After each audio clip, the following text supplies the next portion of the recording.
I thought I had built a life of stability and security. 7 years of marriage that seemed unbreakable until that night I found the messages. Trust shattered in an instant, leaving me hollow as Amanda packed her bags and walked out our door. The divorce left me questioning everything. Then I met someone who showed me what real love feels like. But nothing prepared me for the day my ex-wife saw us together and completely lost control. If you are watching this, drop a comment letting me know where you are viewing from. Hit that like button and subscribe to hear how my story unfolds. I met Amanda at my college friend's graduation party in the summer of 2014. She walked in wearing a blue sundress, and something about her confident smile caught my attention immediately. We ended up talking all night about our dreams and ambitions. By the end of the evening, I had her number and a first date planned for the following weekend. Our romance moved quickly. Amanda was charming, ambitious, and seemed to adore everything about me. We dated for 8 months before I proposed during a weekend trip to Lake Tahoe. Looking back now, there were signs I should have paid more attention to, but love has a way of blinding you to the red flags. We got married in a small ceremony with close friends and family. The day was perfect. Clear skies, Amanda looking stunning in her dress, and me feeling like the luckiest man alive. Our first few years of marriage were everything I had hoped for.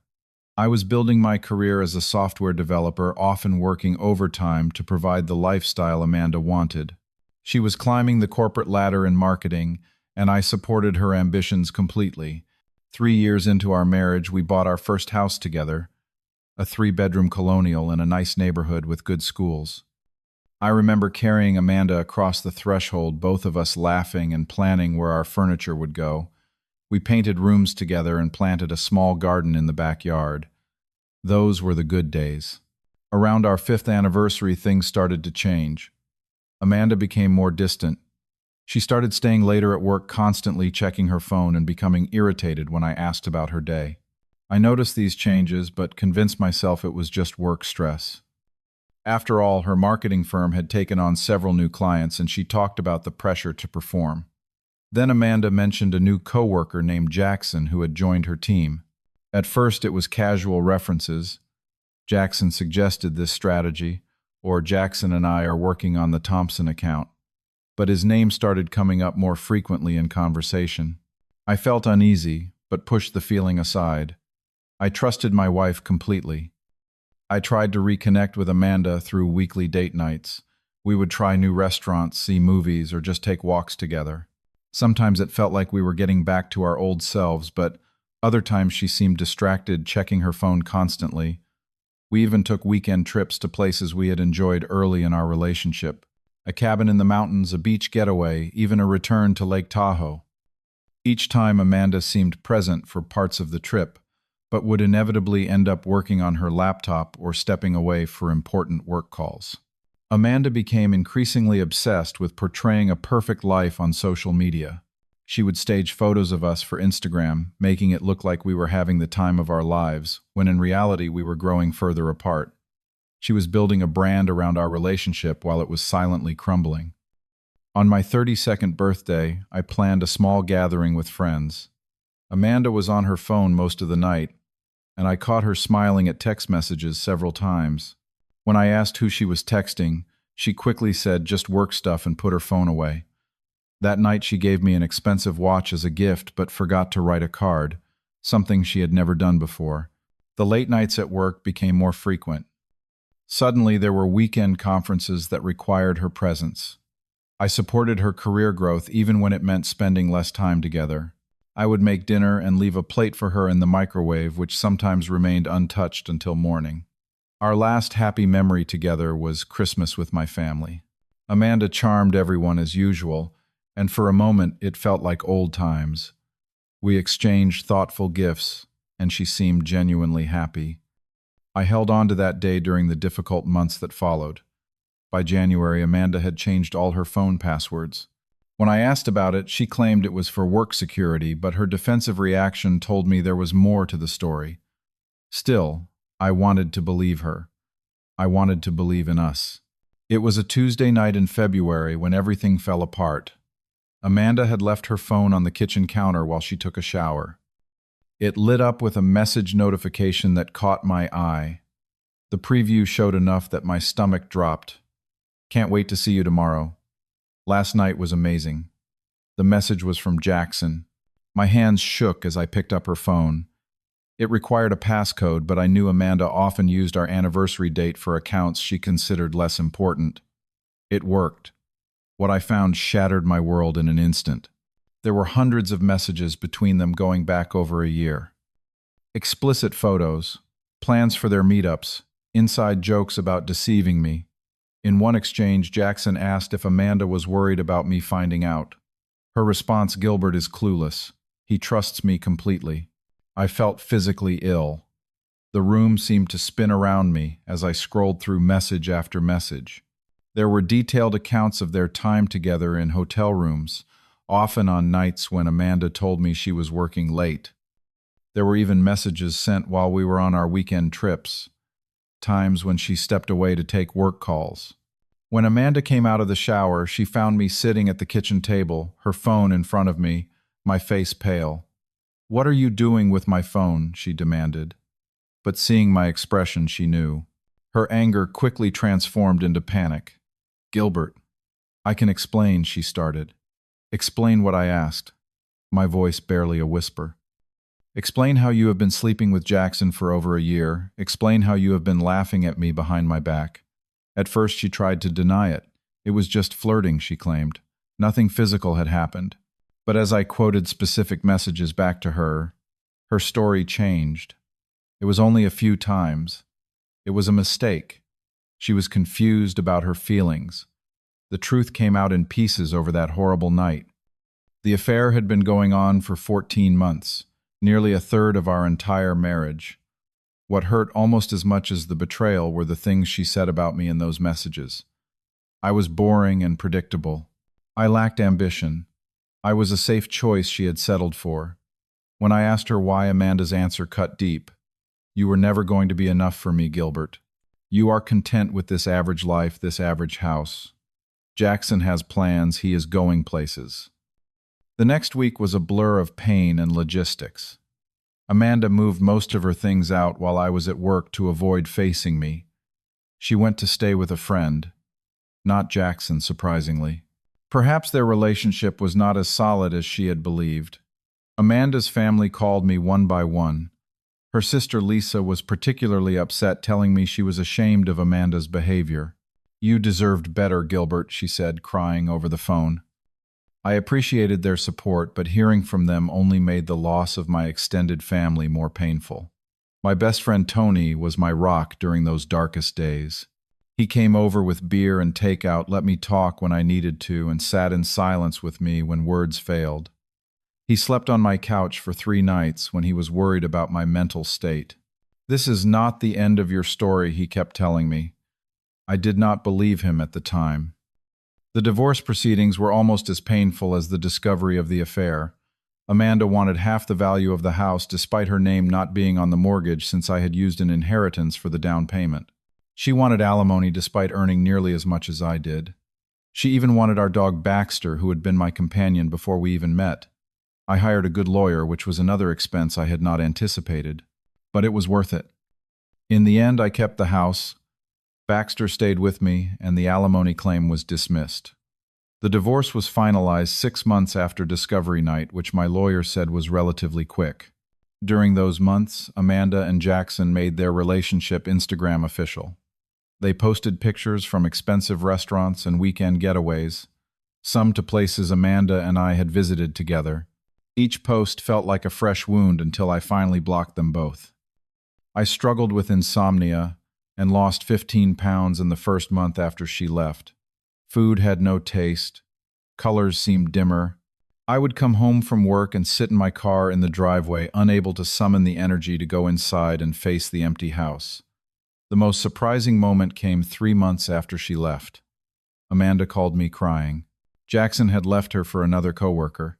She talked about making a mistake, about throwing away something good for something that was never real. Part of me felt a grim satisfaction, but mostly I felt nothing. I told her I wished her well, but that we had no future together. The Gilbert who had loved her unconditionally no longer existed. The house that once felt so empty eventually became my sanctuary. I redecorated room by room, painting over the colors Amanda had chosen, replacing furniture that held too many memories. Each change helped reclaim the space as my own. Therapy was a lifeline I had not expected to need. My first session, I barely spoke. By the fifth session, I could not stop talking. My therapist helped me see that Amanda's betrayal was about her character, not my worth. Those words took a long time to sink in, but when they did, breathing became easier. Tony dragged me back into social life, inviting me to game nights and hiking trips with our old college group. Some of these friends had drifted away during my marriage. Amanda had never really connected with them, claiming they were immature. Reconnecting with them reminded me of who I had been before becoming half of a couple. I needed something physical to channel my restless energy, so I joined a rock climbing gym. The focus required to scale a wall left no room for thoughts of betrayal or divorce. The metaphor of the climb, finding handholds, trusting your strength, pushing through pain to reach the top, was not lost on me. 6 months after Amanda left, I deleted her from all my social media accounts and asked mutual friends not to update me on her life. It was the final digital amputation of a relationship that had already died. That night I slept peacefully for the first time in months. My sister Jamie visited from Colorado and stayed for 2 weeks. She helped with the final touches of redecorating and gently suggested it might be time to consider dating again. The thought terrified me. Not everyone is Amanda, she reminded me. And you are not the same Gilbert who married her. Jamie helped me create a dating profile, though I protested the entire time. Just dip your toe in, she insisted. No one is saying you have to get married again tomorrow. My first few dates were awkward disasters. I was too guarded, too quick to look for signs of potential betrayal. One woman mentioned having a close male friend, and I immediately made an excuse to leave. Another talked about her demanding job, and all I could think about were Amanda's late nights at the office. I was not ready. Then came the day that changed everything.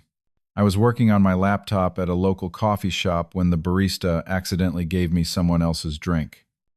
As I went to return it, I quite literally bumped into Natalie. Coffee spilled on both of us and I was mortified. But she laughed it off, making a joke about wearing her coffee rather than drinking it.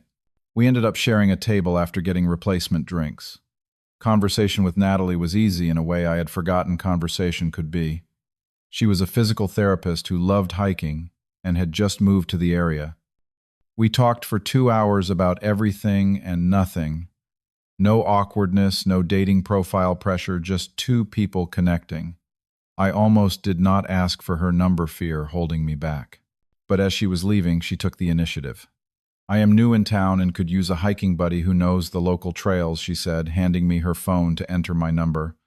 Only if you want to, of course. Our first hike was the following weekend. Being outdoors took the pressure off. We could talk or be silent, focus on the trail or on each other. Natalie had an easy confidence and genuine curiosity about the world that drew me in. By our third hike, I found myself sharing snippets of what had happened with Amanda. Natalie listened without judgment. She shared her own story of a relationship that ended when her boyfriend decided he was not ready for commitment after 5 years together. Her openness helped me feel less alone, less like the only person who had trusted unwisely. Our fourth hike ended with our first kiss by a waterfall on a trail few people knew about. It was tentative and brief, but it awakened parts of me I thought had died with my marriage. For the first time, I found myself thinking about possibilities rather than loss. I was nervous about introducing Natalie to my friends. What if they did not like her? What if she did not like them? But when Tony hosted a barbecue and Natalie came as my +1, those fears proved unfounded. She fit into the group as if she had always been part of it. Tony pulled me aside later and said, "This one's different, Gil." In a good way. After 3 months of hiking and casual dates, Natalie and I decided to take a weekend trip to the mountains. It was a test of sorts, seeing if we could navigate more time together away from the safety of public dates with clear endpoints. We stayed in a cabin with 2 bedrooms, no pressure or expectations. But as we sat by the fire our first night talking until 2:00 a.m., I realized I was falling in love again. The thought terrified me. Part of me wanted to run before I could be hurt again. Instead, I told Natalie about my fears. I am scared too, she admitted. Every relationship is a risk. But some people are worth the risk. I think you might be one of those people for me. Her honesty disarmed me. She was not promising forever or making grandiose claims about perfect love. She was acknowledging the risk we were both taking and choosing to take it anyway. In that moment, I understood that courage is not the absence of fear, but the decision that something is more important than fear. 6 months into dating Natalie, we were invited to Tony's birthday celebration at La Stella, an upscale Italian restaurant downtown. Tony had reserved a private room for about 20 people, close friends and a few coworkers. Natalie and I arrived a bit late due to traffic, but the party was in full swing. As we entered the room, my eyes automatically scanned the crowd, a habit from attending so many corporate events with Amanda. That was when I saw her. Amanda was sitting at a table with 3 other women I vaguely recognized as her friends. My stomach dropped. Tony had not mentioned she would be here. Later I learned that Amanda was friends with Tony's new girlfriend Zoe, a connection neither Tony nor I had been aware of. It was a complete coincidence, the kind of small world situation that feels like a cosmic joke. Amanda spotted us almost immediately. I watched her expression change from relaxed enjoyment to shock as she registered my presence, then outright disbelief when she noticed Natalie's hand in mine. She quickly looked away, leaning in to whisper something to her friend. I considered leaving, but that felt like giving Amanda power over me again. Instead, I squeezed Natalie's hand and whispered, "My ex-wife is here. This might get awkward." Natalie, bless her, simply nodded and said, "We will handle it together." Her calm confidence steadied me. We made our rounds greeting Tony and giving him his gift, concert tickets to his favorite band. I introduced Natalie to friends she had not yet met carefully, keeping to the opposite side of the room from Amanda. For about an hour it seemed we might make it through the evening without direct contact. Then I felt a tap on my shoulder. I turned to find Amanda standing there holding a glass of wine that was clearly not her first of the evening. "Gilbert," she said, her voice overly bright. "What a surprise to see you here." "Amanda." I nodded, keeping my tone neutral. "This is Natalie." "Natalie, my ex-wife Amanda." Natalie extended her hand with a genuine smile. "Nice to meet you." Amanda shook her hand briefly, then turned her attention back to me. "You look good," she said, eyes scanning me up and down. "Different somehow." "Thanks," I replied simply. "How have you been?" "Oh, busy as always." "The firm made me lead on the Westridge account. Remember how I always talked about wanting that client?" She was speaking too quickly, her free hand fidgeting with her necklace, a tell I recognized from our marriage. She was nervous. "Congratulations," I said sincerely. "That is great." An awkward silence fell.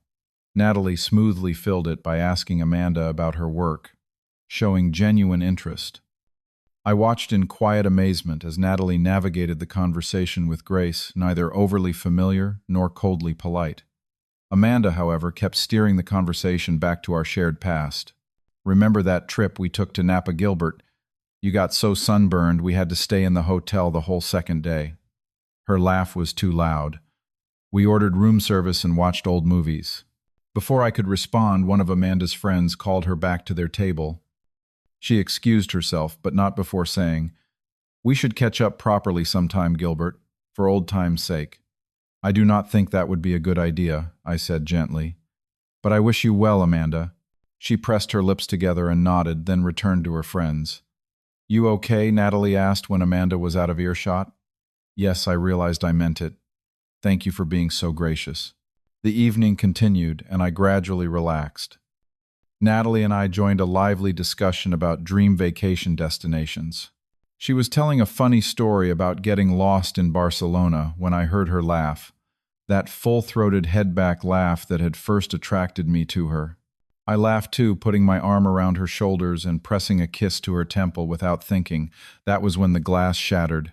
Everyone turned to see Amanda standing, wine spilled down the front of her dress, broken glass at her feet. But it was her expression that caught and held attention, pure, undisguised rage mixed with pain. "How can you be so happy?" she demanded, her voice carrying across the now silent room. "It has only been a year, Gilbert, a year since you threw away 7 years of marriage." I stared at her, dumbfounded. "I threw it away. You gave up," she accused, her voice rising. "You did not fight for us." The room was deathly quiet. Even the servers had stopped moving. "There was nothing to fight for, Amanda," I said quietly. "You had already decided our marriage was over when you started sleeping with Jackson." Her face crumpled at the name. Jackson was a mistake. A terrible mistake. "He left me, did you know that? Left me for some 22-year-old from accounting." "I am sorry that happened to you," I said, and part of me truly was. "But it does not change anything between us." "How can you say that?" Tears were streaming down her face now, mascara creating dark trails on her cheeks. "We built a life together. We had history. And you replaced me so quickly with her." She gestured wildly toward Natalie. "I did not replace you, Amanda. I moved on. There is a difference. You never loved me," she sobbed. "If you had truly loved me, you would have forgiven me." The injustice of her words hit me like a physical blow. I did love you, with everything I had. You were the one who decided that was not enough. Amanda's friends were trying to calm her down, but she shook them off. "I made a mistake, Gilbert. People make mistakes. You are supposed to forgive the people you love." It was Natalie who spoke next, her voice kind but firm. "Sometimes the most loving thing you can do is let someone go." Amanda turned on her, voice venomous. "No one asked you. You know nothing about us." I stepped slightly in front of Natalie, protective instinct kicking in. "That is enough, Amanda. You need to calm down. Calm down." She laughed, a bitter, broken sound.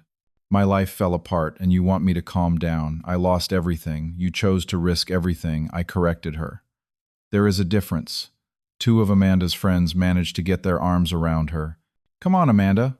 Let us get some air," one of them urged. "I still love you," Amanda called out as they led her away. "I never stopped loving you." Those words would have once meant everything to me. Now they barely touched me. "I hope you find happiness, Amanda," I said sincerely, "but it will not be with me." Her friends escorted her out, murmuring apologies to Tony as they passed. The room remained silent for a beat after they left, then erupted into overlapping conversations as everyone processed what they had witnessed. Tony appeared at my side. "I had no idea she would be here. I am so sorry." "Not your fault," I assured him. Natalie squeezed my hand. "Do you want to leave?" I considered it, then shook my head. "No. I am not letting this ruin our night." I looked at her closely. "Unless you want to go." She smiled, that warm, genuine smile that had been healing my heart one day at a time. "I want to be wherever you are." Later that night, after we had returned to my place, I apologized again for the scene. "That was not how I wanted you to meet my ex-wife." Natalie curled against my side on the couch. "Life is messy sometimes. What matters is how we handle the mess." I pulled her closer, overwhelmed with gratitude for this woman who took life's complications in stride. "Have I told you lately that you are amazing?" She laughed. "You could stand to mention it more often." I kissed her, then wondering how I had gotten so lucky to find someone who made me feel both peaceful and alive at the same time. The confrontation with Amanda became a turning point in my relationship with Natalie. Something about having my past and present collide so dramatically made me realize how far I had come and how much I wanted to build a future with this remarkable woman. 6 months later, Natalie moved into my house, our house now. We turned the spare bedroom into a home office for her telehealth appointments and repainted the kitchen a sunny yellow she had chosen. Baxter, my loyal companion, through it all, took to Natalie immediately, often choosing to curl up next to her while she read in the evenings. My healing journey continued, but the sharp edges of pain had softened. The betrayal had changed me, but not all changes were for the worse. I was more mindful of my own needs now, better at setting boundaries, more appreciative of honesty in all its forms. I had learned that while trust is a gift, it must be earned and maintained. About 8 months after the restaurant incident, I received a message from Lisa, Amanda's sister. She wanted me to know that Amanda had started therapy and was working on herself. She realizes how much she hurt you, Lisa wrote. She is trying to understand why she sabotaged her own happiness. I wished Amanda well on her journey. Genuine healing requires facing uncomfortable truths about ourselves, and that takes courage. I no longer harbored anger toward her, which itself felt like freedom. The opposite of love is not hate but indifference, and I had finally reached that peaceful shore. Natalie and I were hiking our favorite trail on our 1-year anniversary when I asked her to marry me. We had reached the waterfall, where we had shared our first kiss. As the water thundered down beside us, creating rainbows in the mist, I knelt on one knee and held up a ring. "You found me when I did not believe I could love again," I told her. "You never asked me to forget my past, only to make room for a future, our future. Will you marry me?" Her yes was immediate and enthusiastic, followed by a kiss that made some nearby hikers cheer and applaud. Our engagement party was small, just close friends and family at our home. Tony made a toast that had everyone laughing and crying in equal measure. "To second chances," he said, raising his glass, "and to having the wisdom to recognize them when they come along. Planning our wedding has been nothing like my first. Natalie and I make decisions together, prioritizing what matters to us rather than trying to impress anyone. We talk openly about finances, expectations, and compromises. These conversations sometimes remind me how much my first marriage lacked real partnership despite appearances. If my experience has taught me anything, it is that genuine love should feel like freedom, not constraint. It should add to your life, not diminish it. It should challenge you to grow, not shrink, to fit someone else's idea of who you should be. For those of you watching who have been betrayed, I want you to know that the pain does eventually subside. It may leave scars, but scars are evidence of healing, not just injury. Do not rush into a new relationship to prove you are over the old one. Take time to rediscover who you are outside of that broken relationship. And know this: the best revenge is not watching your ex suffer or making them jealous. The best revenge is building a life so full and authentic that the betrayal becomes just one chapter in your story, not the whole book. I am getting married again next spring, not because I have forgotten the lessons of my past, but because I have learned from them. I know now that love is a choice we make every day. To be honest, to be kind, to be present, to be faithful. It is not just a feeling that happens to us, but a commitment we honor with our actions. Has my story resonated with you? Have you experienced betrayal and found your way forward? Or are you still in that dark place wondering if the pain will ever end? Drop your thoughts in the comments below. Hit that like button if this story meant something to you, and subscribe to hear more real-life journeys of healing and redemption. Remember that your story is not over yet. Sometimes the most beautiful chapters come after the most painful ones. Thank you for listening, and I wish you strength on your own journey, whatever path you are traveling.